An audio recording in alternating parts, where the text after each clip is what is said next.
बिस्मिल्लाहिर्रहमानिर्रहीम अस्सलाम वालेकुम। Welcome to my YouTube channel. कैसे हैं आप सब? अल्लाह ताला आपको खुश व आबाद रखे, आमीन सुम्मा आमीन। तो आज मैं बनाऊंगी अंडे, आलू और मटर की सब्जी। इसको बनाने के लिए मैंने ये आलू लिए, 3 मीडियम साइज आलू लिए, इसको ऐसे काट लिया ऐसे टुकड़ों में। आधा किलो मटर मैंने लिए और 3 मीडियम साइज टमाटर, 2 मीडियम साइज प्याज, इसको ब्रीक चॉप कर लिया। तो सबसे पहले मैं अंडे बॉईल करूंगी। इंपॉर्टेंट टिप मैं आपको बताऊंगी जिससे इनका छिलका बिल्कुल आसानी से रिमूव हो जाएगा।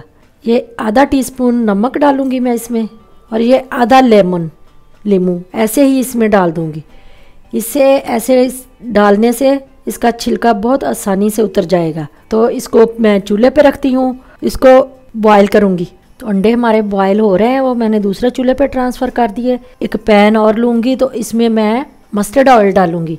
मैं मस्टर्ड ऑयल में पकाऊँगी, आप वेजिटेबल ऑयल कोई सा भी ले सकते हैं।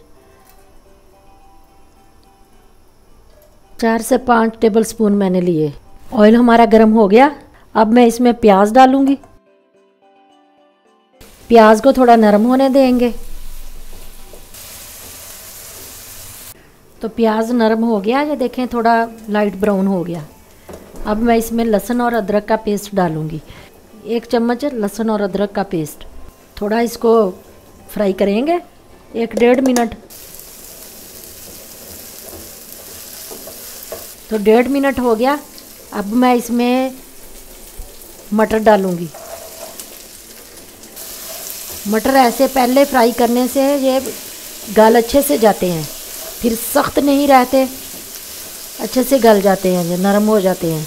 तब इसको अच्छे से फ्राई करेंगे जब तक ये नरम ना हो जाए। मटर हमारे नरम हो गए, ज़्यादा नरम नहीं हमने इसको करना, बस हाफ नरम ही करना। अभी ये और भी कुक होने।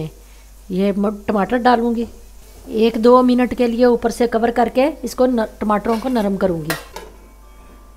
2 मिनट हो गए, टमाटर हमारे नरम हो गए। देखिए टमाटर अच्छे से नरम हो गए। तो अब हम इसमें मसाले डालेंगे। 1 टेबल स्पून सुरख मिर्च पाउडर, आधा टीस्पून हल्दी पाउडर, 1 टेबल स्पून धनिया पाउडर, पिसा हुआ धनिया, आधा टीस्पून गरम मसाला। गरम मसाला ज़्यादा नहीं डालेंगे। 1 टीस्पून नमक और मिर्च वगैरह आप अपने हिसाब से डाल सकते हैं। कोई कम खाता है, कोई ज़्यादा खाता है। मैं अपने हिसाब से डालूँगी, आप अपने हिसाब से डाल लें। अब मसालों को अच्छे से भुनेंगे। अगर बच्चे सब्जियां नहीं खाते तो ऐसे मुख्तलिफ़ तरीक़ों से बना के खिलाएं, इंशाल्लाह ज़रूर खाएंगे। 1 प्याली दही है, ये इसमें ऐड कर दूंगी। फ्लेम को मैंने लो किया हुआ था, थोड़ा मीडियम पे करती हूँ। और अब साथ ही मैं इसमें आलू डाल दूंगी। अब आलूओं को और इसको मसालों को हम अच्छे से भुनेंगे 4 से 5 मिनट। और साथ ही मैं सब्ज़ मिर्चें भी 2-3 काट के डाल दूंगी। 2 डाल दूंगी और 1-2 बाद में फिर डाल देंगे। तो चलें, ये देखें दही का पानी जो था वो सारा खुश्क हो गया। अच्छे से मैंने इनको भून लिया।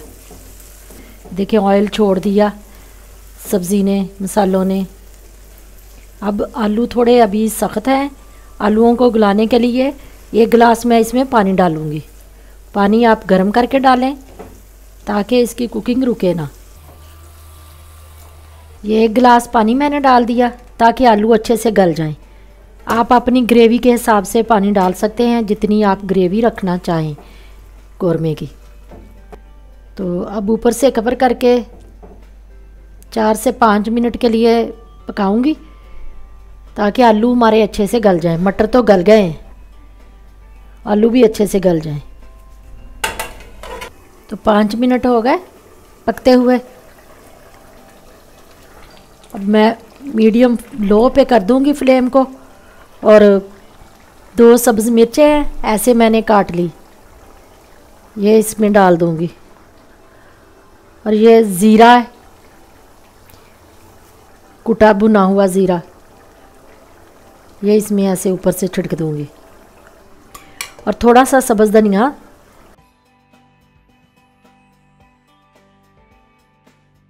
ये अंडे बॉयल किए थे मैंने, ये सारे इसमें डाल दूँगी।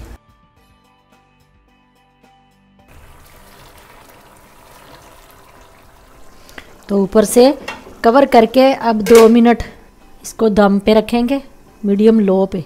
2 मिनट हो गए दम पे रखे हुए। तो ये देखें, चेक करें, ऑयल छोड़ दिया इसने, बड़ी प्यारी खुशबू आ रही है ज़ीरे की, धनिए की, सब्ज़ मिर्च की। हमारी ये कौरमा बन के रेडी है। तो अब मैं डिश आउट करती हूँ। आप एक बार ज़रूर ट्राई करें, ये बहुत ही टेस्टी बनता है। कैसी लगी मेरी ये रेसिपी? अच्छी लगी तो लाइक और शेयर ज़रूर करें। तो अपना बहुत सारा ख्याल रखिएगा। इसी के साथ मुझे दे इजाज़त, मिलते हैं किसी और नई रेसिपी के साथ। तब तक के लिए अल्लाह हाफिज़।